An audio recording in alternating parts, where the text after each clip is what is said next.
श्री गणेशाय नमः। राधे राधे मेरे प्यारे भाइयों बहनों माताओं व बंधुओं, इस चैनल में आपका स्वागत है। बंधुओं, आज फागुन मास में मैं आपके लिए लेकर आई हूँ श्री शिव महापुराण की कथा। बंधुओं, फागुन मास भगवान शिव का बहुत ही प्यारा महीना है। कहते हैं जो मनुष्य भी फागुन मास में भगवान शिव की कथाएं सुनते हैं, भगवान शिव के स्तोत्र सुनते हैं, भगवान शिव के 108 नाम सुनते हैं और पूर्ण विश्वास सच्ची निष्ठा के साथ सुनते हैं, उनकी हर मनोकामना भगवान शिव शीघ्र पूरी कर देते हैं। बंधुओं, यदि आप भी फागुन मास में भगवान शिव के शिव स्तोत्र को सुनेंगे, भगवान शिव के 108 नामों को सुनेंगे, तो बंधुओं फागुन मास में ही आपकी भी हर मनोकामना पूरी होगी। बंधुओं, सच्चे विश्वास, पूर्ण निष्ठा, एकाग्र मन के साथ ही इन कथाओं को सुनना और जब भी कथा को सुने पूर्ण सुने, ताकि आपको पूर्ण फल की प्राप्ति हो सके। बंधुओं, यदि आपने हमारे चैनल को अब तक सब्सक्राइब नहीं किया तो जरूर करें और बेल आइकन दबाना ना भूलें, ताकि आपको हमारी आने वाले सभी वीडियोस की जानकारी सबसे पहले हो सके। बंधुओं, वीडियो को पूरी सुनने के बाद कमेंट बॉक्स में जय शिव शंकर भोलेनाथ जरूर लिखें। बोलो शिव शंकर भोलेनाथ की जय हो। संध्या की तपस्या, उसके द्वारा भगवान शिव की स्तुति, उससे संतुष्ट हुए शिव का उसे अभीष्ट वर दे मेधा तिथि के यज्ञ में भेजना। ब्रह्मा जी कहते हैं, मेरे पुत्रों में श्रेष्ठ महाप्राज्ञ नारद तपस्या के नियम का उपदेश दे। जब वशिष्ठ जी अपने घर चले गए, तब तक के उस विधान को समझकर संध्या मन ही मन बहुत प्रसन्न हुई। फिर तो वह सानंद मन से तपस्विनी के योग्य वेश बनाकर बृहल लोहित सरोवर के तट पर ही तपस्या करने लगी। वशिष्ठ जी ने तपस्या के लिए जिस मंत्र को साधन बताया था, उसी से उत्तम भक्ति भाव के साथ वह भगवान शंकर की आराधना करने लगी। उसने भगवान शिव में अपने चित्त को लगा दिया और एकाग्र मन से वह बड़ी भारी तपस्या करने लगी। उस तपस्या में लगे हुए उनके 4 युग व्यतीत हो गए। तब भगवान शिव उसकी तपस्या से संतुष्ट हो बड़े प्रसन्न हुए। बाहर भीतर और आकाश में अपने स्वरूप का दर्शन कराकर जिस रूप का वह चिंतन करती थी, उसी रूप से उसकी आंखों के सामने प्रकट हो गए। उसने मन से जिनका चिंतन किया था, उन्हीं प्रभु शंकर को अपने सामने खड़ा देख वह अत्यंत आनंद में निमग्न हो गए। भगवान का मुखारविंद बड़ा प्रसन्न दिखाई देता था। उनके स्वरूप से शांति बरस रही थी। वह सहसा भयभीत हो सोचने लगी, मैं भगवान हर से क्या कहूँ, किस तरह इनकी स्तुति करूँ। इसी चिंता में पड़कर उसे अपने दोनों नेत्र बंद कर लिए। नेत्र बंद कर लेने पर भगवान शिव ने उसके हृदय में प्रवेश करके उसे दिव्य ज्ञान दिया, दिव्य वाणी और दिव्य दृष्टि प्रदान की। जब उसे दिव्य ज्ञान, दिव्य दृष्टि और दिव्य वाणी प्राप्त हो गई, तब वह कठिनाई से ज्ञात होने वाले जगदीश्वर शिव को प्रत्यक्ष देखकर उनकी स्तुति करने लगी। संध्या बोली, जो निराकार और परम ज्ञान गम्य है, जो ना तो स्थूल है, ना सूक्ष्म है, ना उच्च ही है, जिनके स्वरूप का योगी जन अपने हृदय के भीतर चिंतन करते हैं, उन्हीं लोक शिष्टा आप भगवान शिव को नमस्कार है।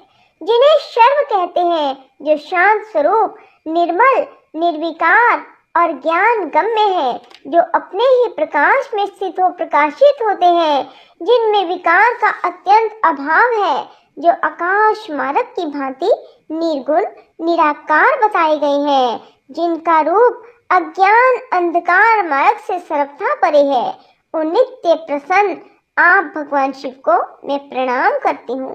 जिनका रूप एक अद्वितीय शुद्ध बिना माया के प्रकाशमान सच्चिदानंद में सहज निर्विकार नित्य आनंद में सत्य ऐश्वर्य से युक्त प्रसन्न और लक्ष्मी को देने वाला है। उन आप भगवान शिव को नमस्कार है जिनके स्वरूप की ज्ञान रूप से ही उद्भावना की जा सकती है, जो इस जगत से सर्वथा भिन्न है एवं सत्व प्रधान ध्यान के योग्य आत्म स्वरूप सारभूत सबको पार लगाने वाला पवित्र वस्तुओं में भी परम पवित्र है। उन आप महेश्वर को नमस्कार है। आपका जो स्वरूप शुद्ध मनोहर रतन में आभूषणों से विभूषित स्वच्छ कपूर के समान गौर वरण है, जिसने अपने हाथों में वर अभय शूल और मुंड धारण कर रखा है, उस दिव्य चिन्मय सगुण साकार विग्रह से सुशोभित आप योग युक्त भगवान शिव को नमस्कार है। आकाश पृथ्वी दिशाएं जल तेज और काल ये जिनके स्वरूप है, उन आप परमेश्वर को नमस्कार है। प्रधान और पुरुष जिनके शरीर रूप प्रकट हुए हैं, अर्थात वे दोनों जिनके शरीर हैं, इसलिए जिनका यथार्थ रूप अव्यक्त है, उन भगवान शंकर को बारंबार नमस्कार है। जो ब्रह्मा होकर जगत की सृष्टि करते हैं, जो विष्णु होकर संसार का पालन करते हैं, जो रुद्र होकर अंत में सृष्टि का संहार करेंगे, उन्हीं आप भगवान सदाशिव को बारंबार नमस्कार है। जो कारण से भी कारण है, दिव्य अमृत में ज्ञान और अनिमा आदि ऐश्वर्य प्रदान करने वाले हैं, समस्त लोकांतरों का वैभव देने वाले हैं, स्वयं प्रकाश रूप है, प्रकृति से भी परे हैं, उन परमेश्वर शिव को नमस्कार है। नमस्कार है। यह जगत जिनसे भिन्न नहीं कहा जाता, जिनके चरणों से पृथ्वी तथा अन्य अन्य अंगों से संपूर्ण दिशाएं सूर्य चंद्रमा कामदेव एवं अन्य देवता प्रकट हुए हैं और जिनकी नाभि से अंतरिक्ष का आविर्भाव हुआ है, उन्हीं आप भगवान शंभु को मेरा नमस्कार है। प्रभु आप ही सबसे उत्कृष्ट परमात्मा है, आप ही नाना प्रकार की विद्याएं हैं, आप ही संहार करता है, आप ही सद ब्रह्म और पर ब्रह्म है। आप सदा विचार में तत्पर रहते हैं, जिसका न आदि है न मध्य है न अंत है, जिनसे सारा जगत उत्पन्न हुआ है, जो मन और वाणी के विषय नहीं है। उन महादेव जी की स्तुति मैं कैसे कर पाऊंगी। ब्रह्मा आदि देवता तपस्या के धनी मुनि भी जिनके रूपों का वर्णन नहीं कर सकते, उन्हीं परमेश्वर का वर्णन अथवा स्तवन मैं कैसे कर सकती हूँ। प्रभु आप निर्गुण हैं, मैं मूढ़ स्त्री आपके गुणों को कैसे जान सकती हूँ। आपका रूप तो ऐसा है जिसे इंद्र सहित संपूर्ण देवता और असुर भी नहीं जानते हैं। महेश्वर आपको नमस्कार है, तपोमय आपको नमस्कार है। देवेश्वर शंभो मुझ पर प्रसन्न होइए, आपको बारंबार मेरा नमस्कार है।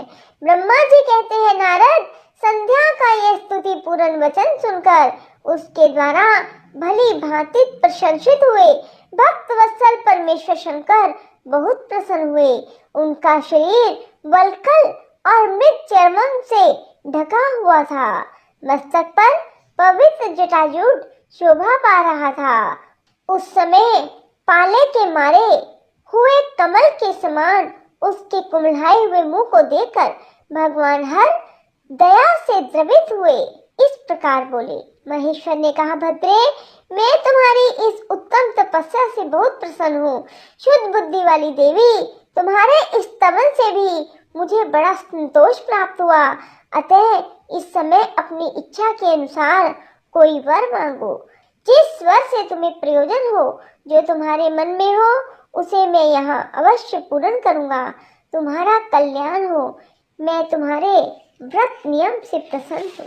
प्रसन्नचित महेश्वर का वचन सुनकर अत्यंत हर्ष से भरी हुई संध्या उन्हें बारंबार प्रणाम करके बोली, महेश्वर यदि आप मुझे प्रसन्नता पूर्वक वर देना चाहते हैं, यदि मैं वर पाने के योग्य हूँ, यदि पाप से शुद्ध हो गई हूँ, तो देव यदि इस समय आप मेरी तपस्या से प्रसन्न हैं, तो मेरा मांगा हुआ यह पहला वर सफल करें। देवेश्वर, इस आकाश में पृथ्वी आदि किसी भी स्थान में जो प्राणी हैं, वे सब के सब जन्म लेते ही काम भाव से युक्त ना हो जाए। नाथ, मेरी सकाम दृष्टि कहीं ना पड़े। मेरी जो पति हो वे भी मेरे अत्यंत सुहृद हो।